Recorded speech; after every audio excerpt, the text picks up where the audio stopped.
Me complace darles la bienvenida a todas y todos los que están conectados a esta nueva charla de la red de transmisión del conocimiento de la Conferencia Estadística de las Américas.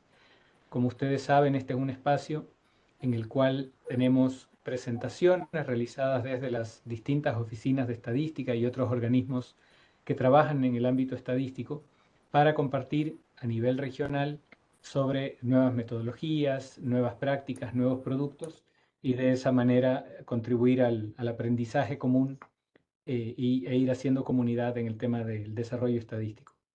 En esta oportunidad vamos a tener una presentación desde el INE de Guatemala sobre la retroproyección de estimaciones de pobreza y la búsqueda de comparabilidad en el tiempo.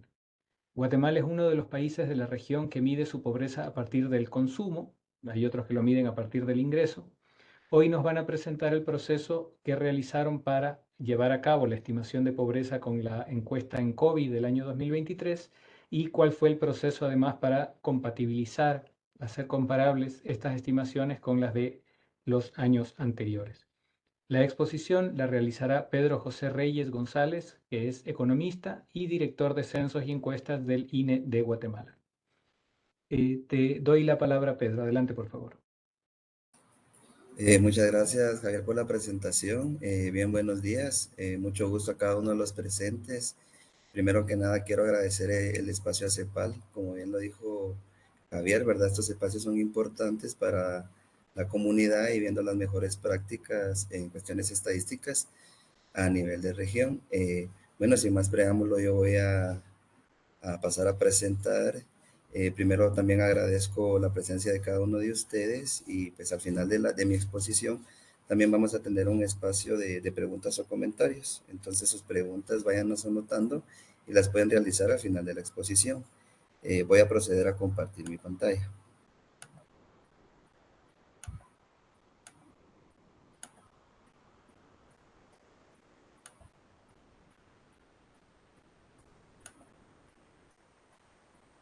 Bien, como mencionaba Javier, ¿verdad? El tema que nos atañe el día de hoy son las retroproyecciones de pobreza en Guatemala para las ENCOIS 2000, 2006, 2014 y 2023.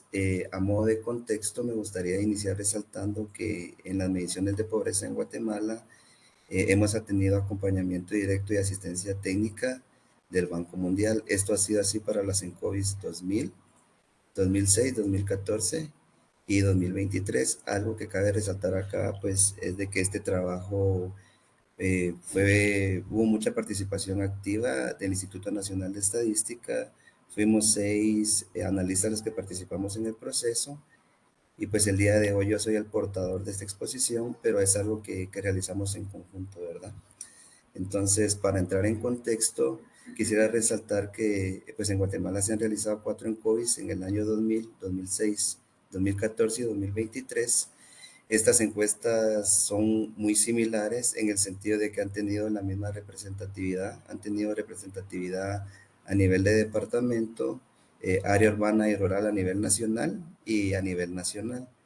En estas ENCOIS también se ha seguido el mismo diseño del cuestionario, no ha habido una mayor variación en los cuestionarios, se han incluido las mismas preguntas y la redacción de las mismas se ha mantenido.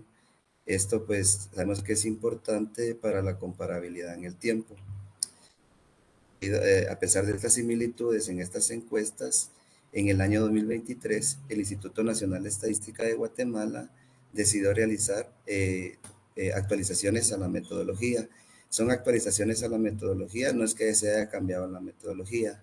Quiero resaltar esto, es muy importante, la metodología no la estamos cambiando, sino que lo que se incorporaron fueron mejoras a la medición, específicamente al consumo. Como bien mencionó Javier, en el caso de Guatemala nosotros utilizamos el consumo de los hogares. Esto difiere a otros países en donde regularmente se utiliza el ingreso como indicador de bienestar.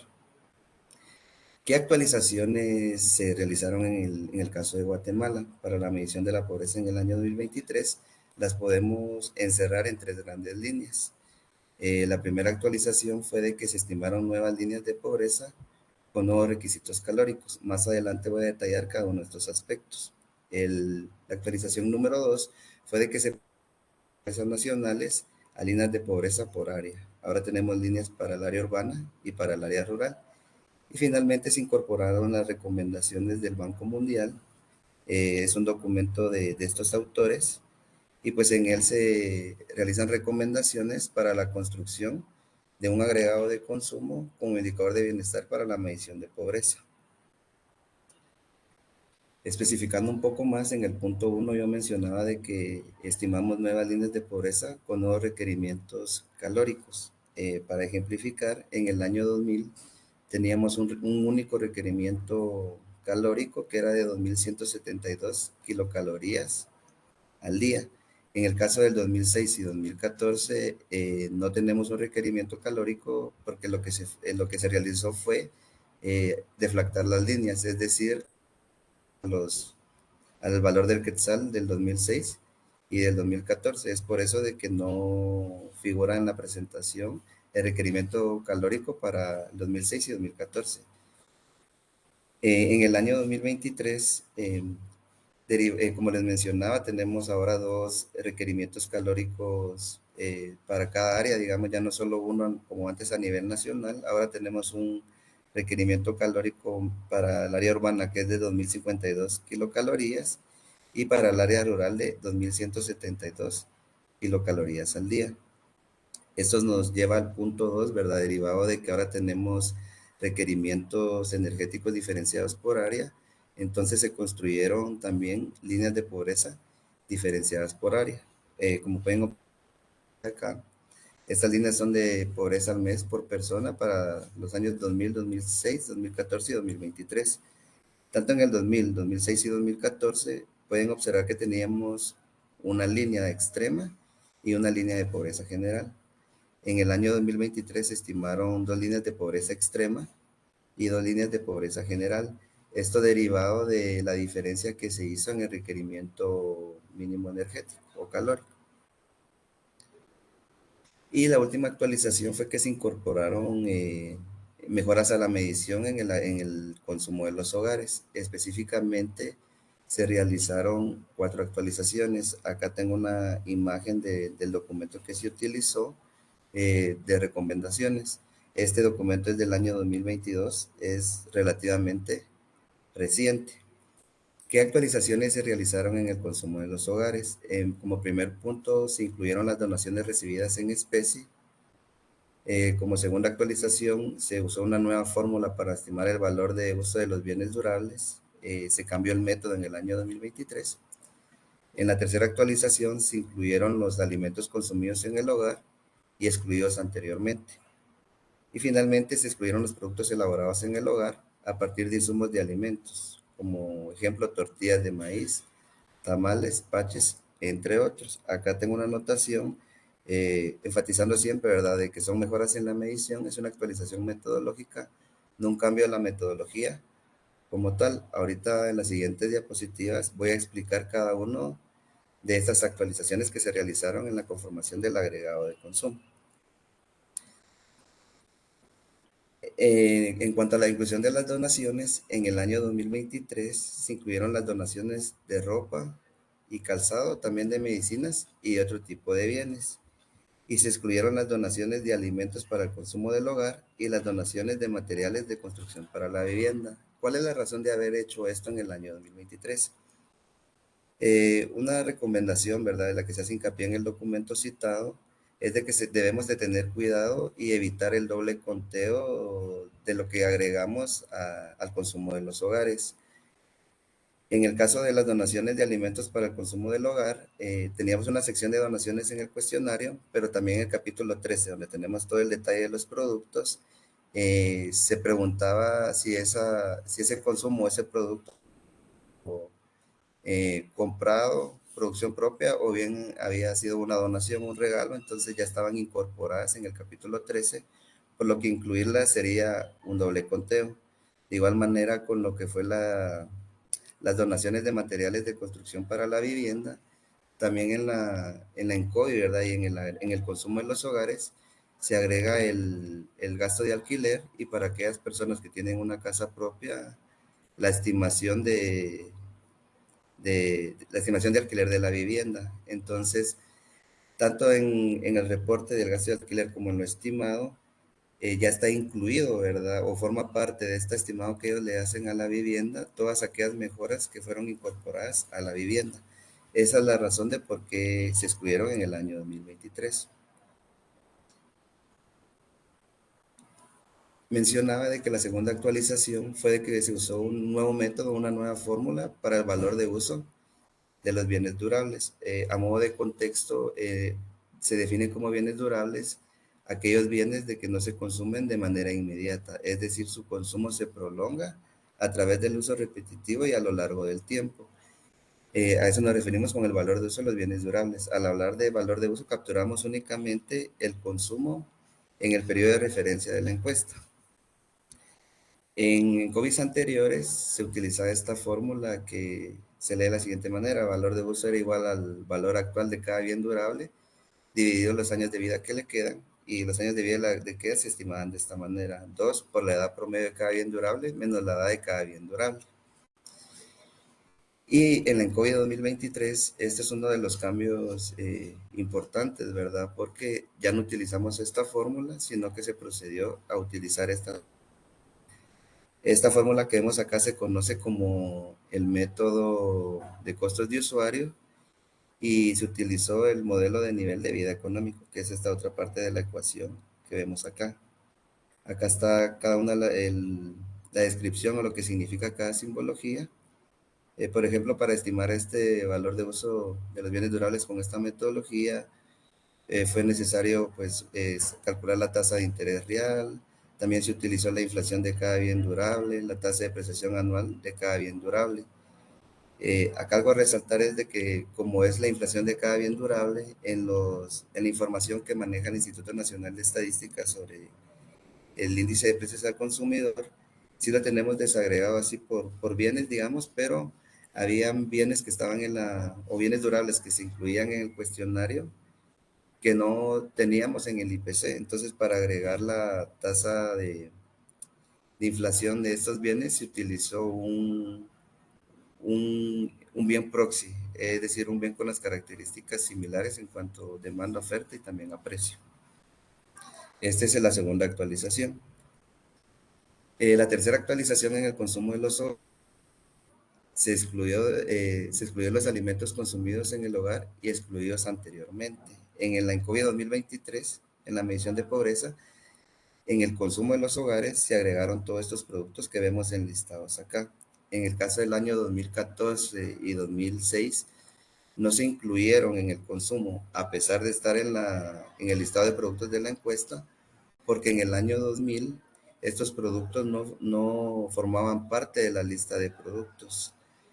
Entonces, para tener una comparación más fina, en el caso del año del 2006 y 2014, se optó por no sumarlos al consumo de los hogares.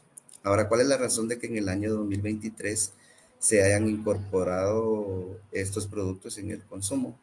La recomendación siempre de la guía que mencionaba es de que los alimentos comprados y consumidos dentro del hogar se incluyan todos. Hago énfasis acá, ¿verdad? Estamos hablando de los productos comprados, ¿verdad? No los de producción propia. Entonces, estos productos fueron incorporados en el año 2023, y en el caso del 2014 y 2006 no se incorporaron. Y en el caso del año 2000 no es necesario realizar ningún ajuste, derivado de que en ese momento sí se incluyeron todos los productos enlistados en la encuesta. Para recapitular, yo lo que estoy mostrando ahorita son qué actualizaciones, explicando qué actualizaciones se dieron en el agregado de consumo, y más adelante voy a explicar de qué manera se procedió, cuál fue la metodología para realizar el ajuste de cada una de estas actualizaciones en los años anteriores. La última actualización fue de que se excluyeron los productos elaborados en el hogar a partir de insumo de alimentos. Acá esto se refiere a la producción propia. En la producción propia identificamos dos tipos de productos: aquellos productos que son elaborados en el hogar a partir de otros insumos o alimentos, y aquellos productos de producción propia no elaborados en el hogar. Para el caso de la medición del 2023, se excluyeron los productos elaborados en el hogar.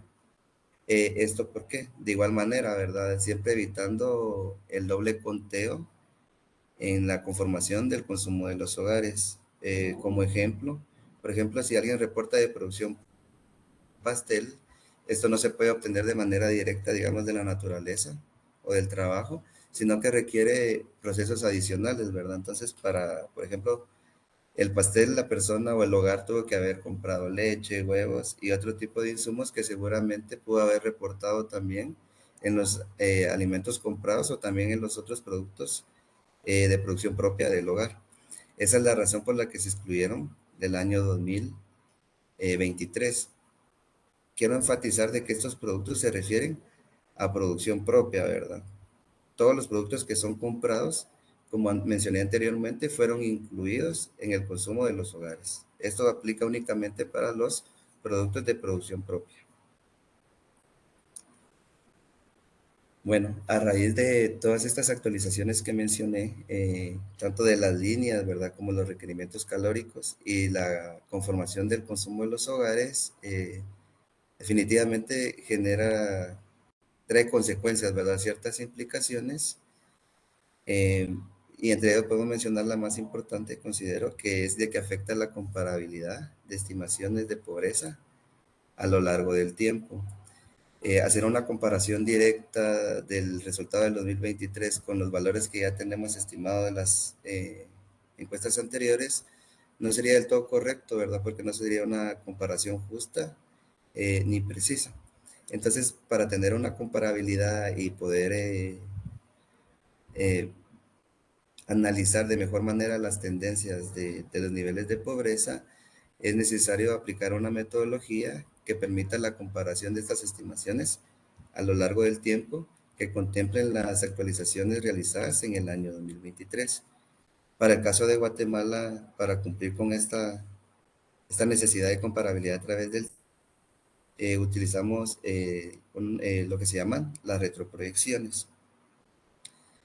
¿Qué son las retroproyecciones? Las retroproyecciones son una simulación de lo que hubiera sido los niveles de pobreza en años anteriores si aplicamos estrictamente la metodología que se aplicó en el año 2023. Entonces la retroproyección simula las actualizaciones de 2023 para años anteriores en la medida de lo posible.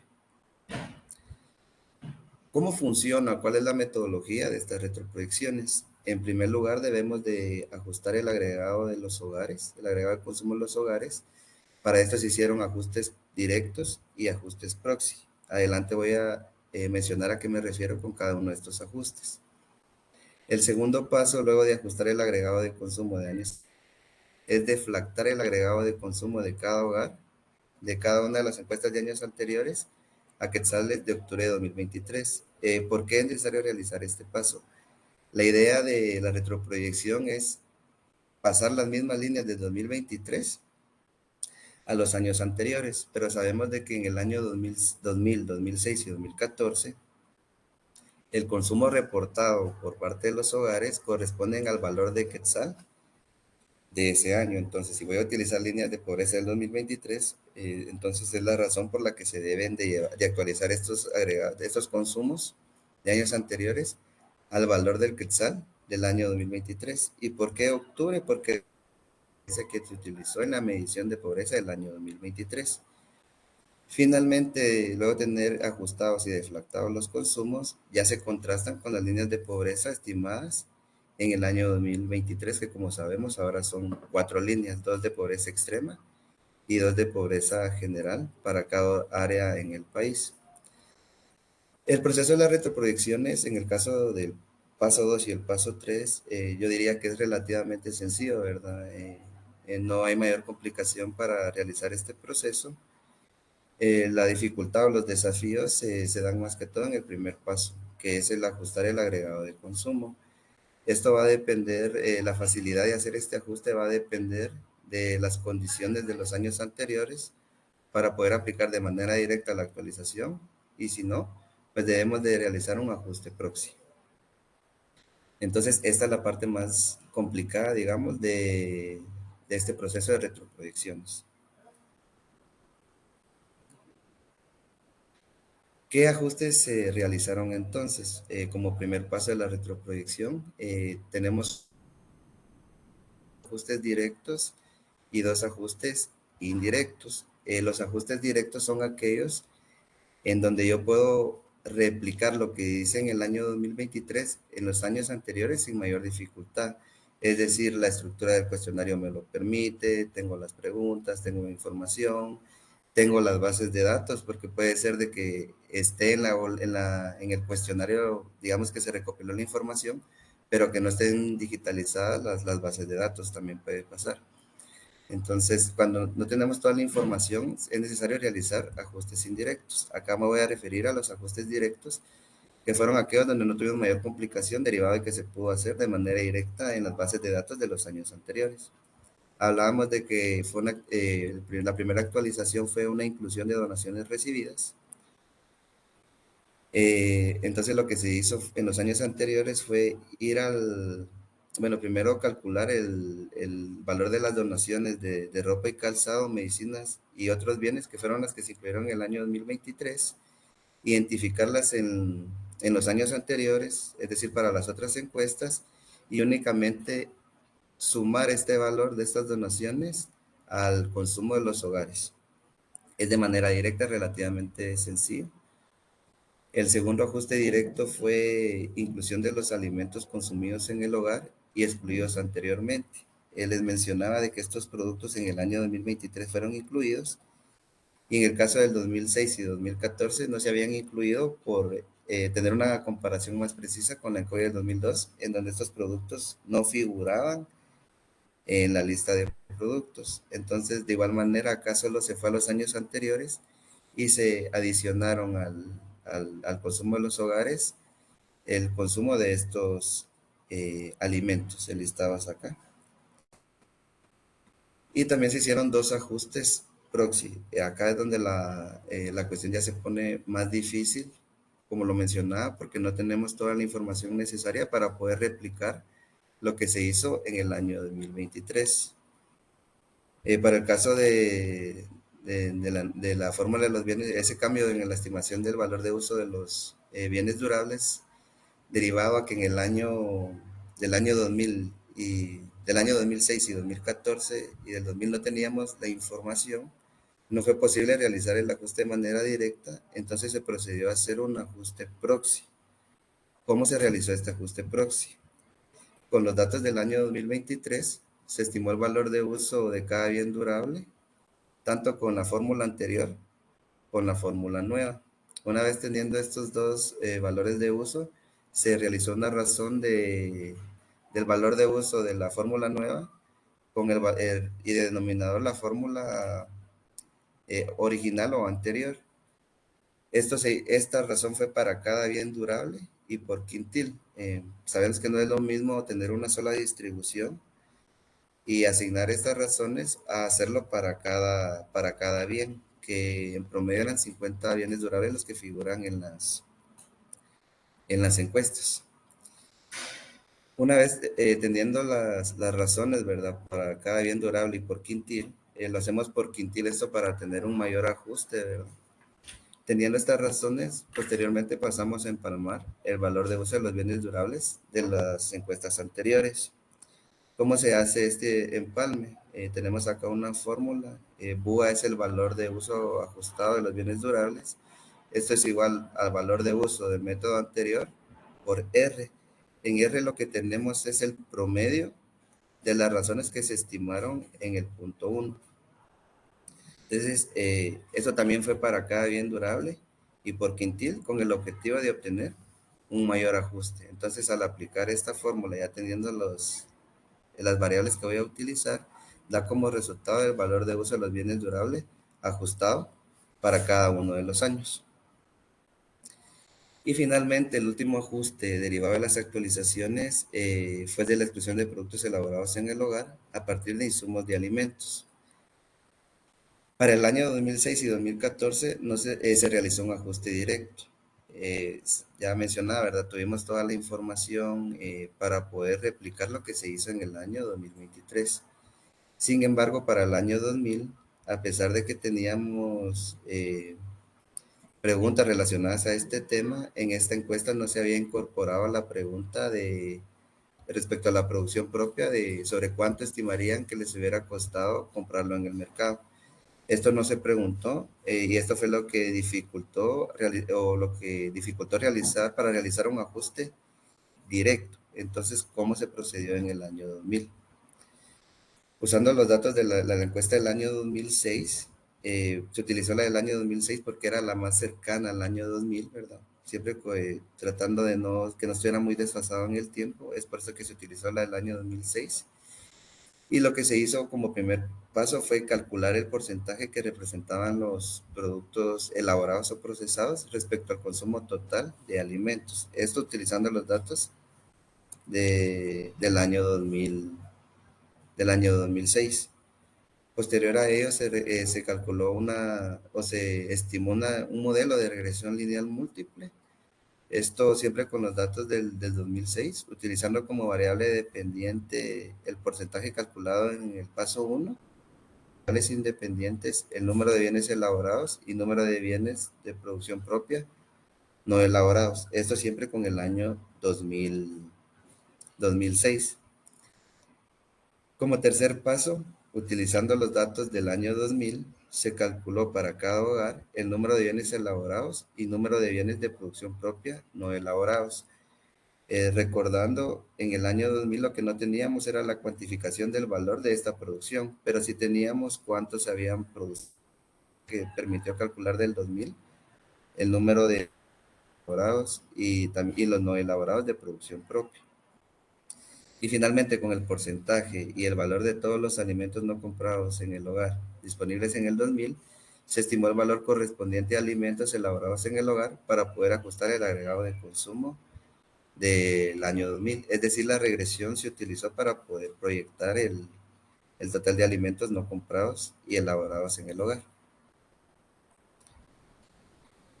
A modo de resumen, anteriormente yo explicaba de manera breve, operativamente, cómo habían funcionado los ajustes, y acá lo que tengo es un resumen ya en términos más aritméticos o de conclusión.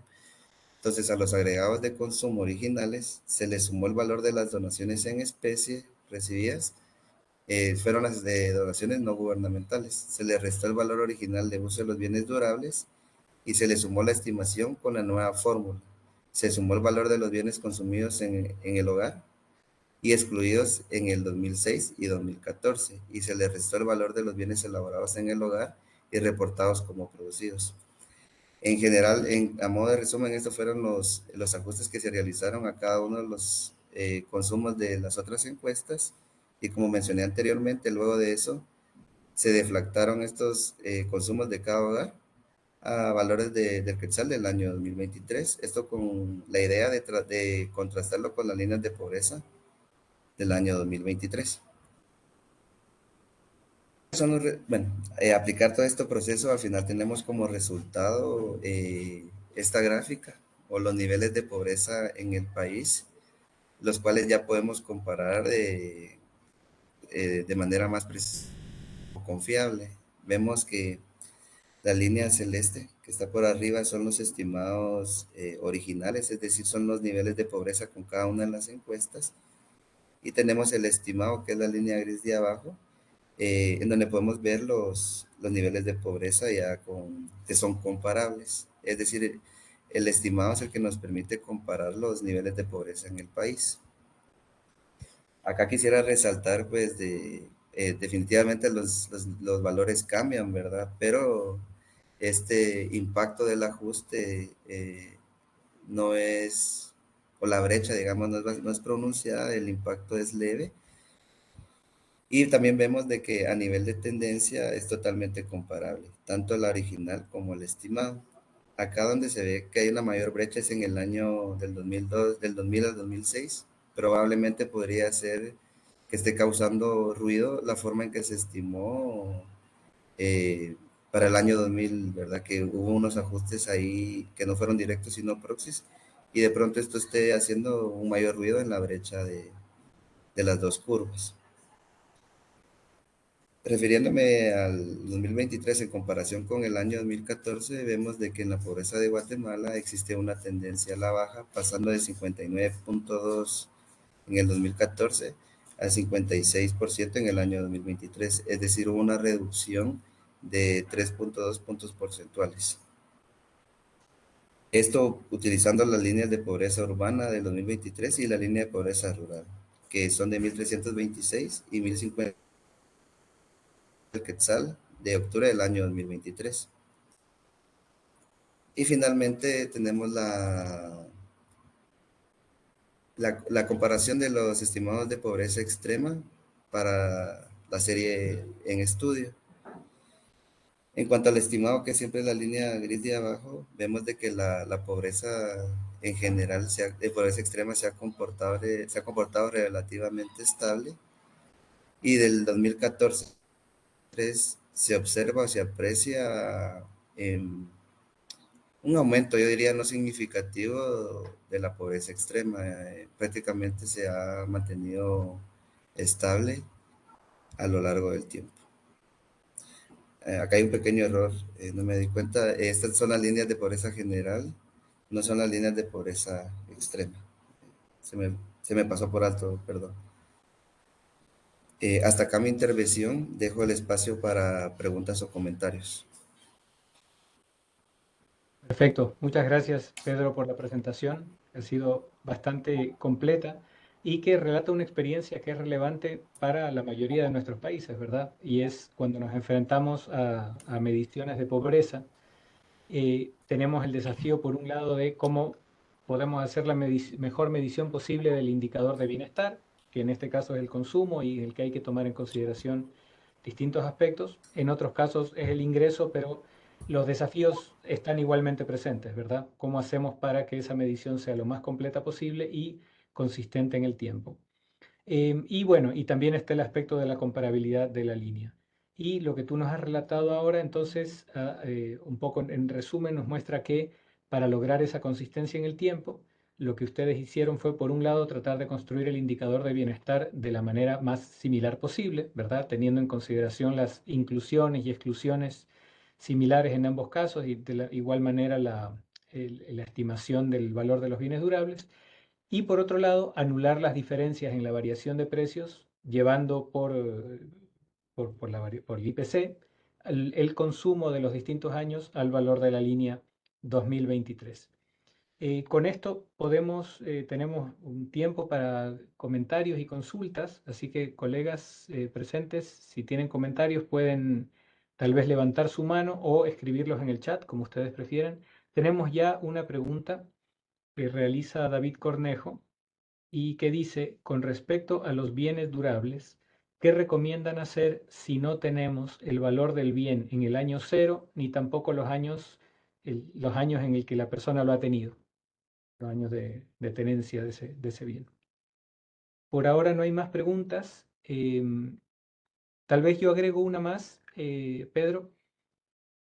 Cuando nos mostrabas la lámina de resultados de la tendencia de pobreza, quedémonos en la de pobreza, uno mira que al menos entre 2014 y 2023 casi no hay variación entre la medición original y la medición ajustada.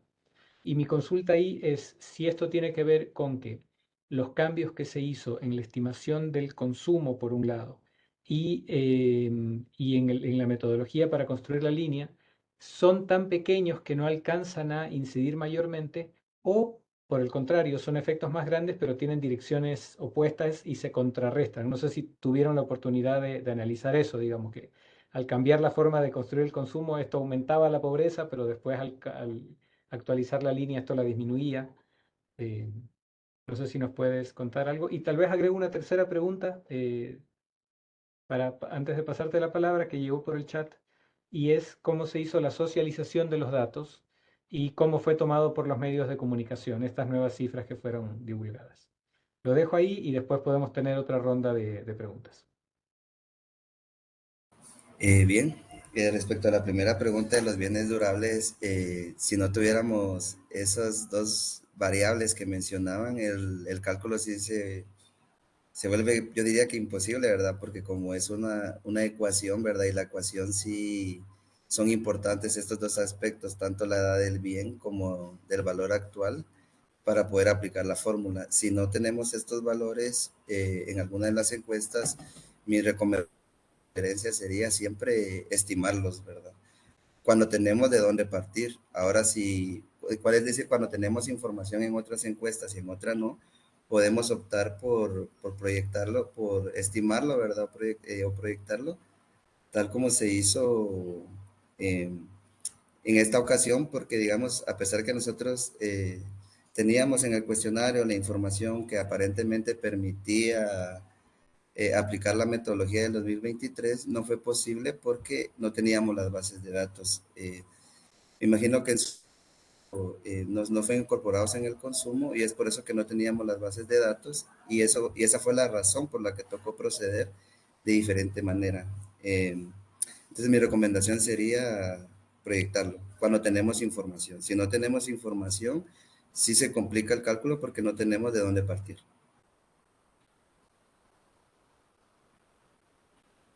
Respecto a la segunda pregunta, Javier, si me la podría repetir, por favor. Claro, con gusto. Mi pregunta tiene que ver con que al hacer la retropolación no hubo prácticamente cambios en la tendencia en la pobreza entre 2014 y 2023, ¿verdad? Las líneas son prácticamente idénticas. La pregunta es si es porque hubo un efecto, una compensación entre la forma de cálculo del consumo y la estimación de la línea, o es que los cambios en realidad no tienen tanto impacto per se y por eso son tan parecidos los resultados. Ya la comprendí. Sí, digamos que ahorita lo que yo mostré fue al final cómo se procedió a hacer el ajuste, digamos, pero en este proceso uno va realizando ciertos análisis estadísticos, precisamente para medir el impacto de que se está teniendo en el ajuste. Por ejemplo, en el caso de los bienes durables, mencionaba yo que se hizo una razón del valor viejo, del valor nuevo con el valor viejo, y pues lo que se hizo ahí fue de que se compararon también los tamaños de la razón, ¿verdad? Mientras más grande sea la razón, hay un mayor desfase ahí, ¿verdad? No tengo bien el dato, pero recuerdo de que si lo hacíamos así para todas las observaciones, la razón más grande era de 5 más o menos. Pero al hacerlo por promedio, solo habían en dos bienes donde era como de 2.5 y la mayoría eran abajo de 1.5. Entonces, no tuvimos mayor efecto en el caso de los bienes durables, que yo considero que eran difíciles porque sí se hizo de manera proxy. Entonces ahí evaluamos las razones y no hubo, digamos, mayor impacto. Entonces no se debe esto al ajuste que se hizo. Y también se hicieron algunos análisis ahí de correlación entre las variables para ver si había una correlación entre ambas, ¿verdad?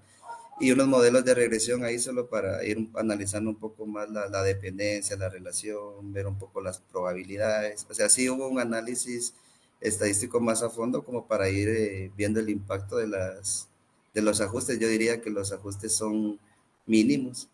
Si se dan cuenta en la exposición, casi que la mayoría de ajustes fueron directos. Únicamente fue para el año 2000 de los bienes elaborados en el hogar y para todos los años de los bienes durables donde se realizaron ajustes proxies. Los demás fueron directos. Y pues en cuanto a la comunicación, sí se tomó en cuenta, ¿verdad? Sabemos de que cuando no se tiene cuidado, ¿verdad? Con la comunicación de los datos, pues se suele desprestigiar el trabajo de la zona, ¿verdad? Entonces la socialización o la comunicación cuando hay cambios en las mediciones es muy importante socializarlas. En el caso de Guatemala sí hubo una socialización, ¿verdad? De que se estaban realizando ciertos cambios. Acá algo importante a resaltar es de que estas estimaciones no fueron publicadas valga la redundancia, en la publicación o no se incluyeron en la publicación que se hizo del año 2023, porque la idea no era causar revuelo, ¿verdad? De decir de una vez hubiera lógicos, sino lo que se hizo fue por publicar los resultados con barras, no se hizo ninguna estamos trabajando todavía en estas retroproyecciones. Ya ahorita pues vamos, todavía es algo que se debe de platicar acá con las autoridades superiores, eh, la manera en de que vamos a proceder a publicar estas comparaciones en el tiempo y por supuesto vamos a tomar en cuenta la comunicación para no dejarlo caer así de una vez, ¿verdad? Sino de ir preparando el dato. Perfecto, muchas gracias por las respuestas, Pedro. No sé si tenemos alguna otra consulta para los participantes si quisieran intervenir, ya sea oralmente o con las preguntas en el chat. Bueno, hay una pregunta que nos dicen si se va a compartir la presentación y la grabación.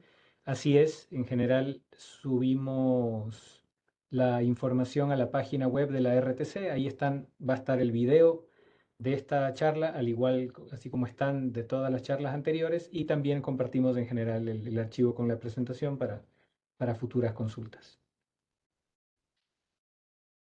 Bueno, parece que no tenemos más comentarios, así que hemos llegado entonces al cierre de nuestro webinar. Aprovecho para agradecerte una vez más, Pedro, por la presentación y están invitados a nuestras siguientes charlas. Ahí van a ser comunicadas por correo, al igual que en las ocasiones anteriores. Y agradezco obviamente al INE de Chile por la coorganización de todos de estos eventos que nos permiten compartir los desarrollos estadísticos a nivel regional que vamos experimentando. Así que les deseo una excelente tarde o mañana según donde estén cada uno de ustedes y nos veremos la próxima ocasión. Muchas gracias, Javier. Igual agradezco por el espacio. Saludos desde Guatemala a todos. Feliz día.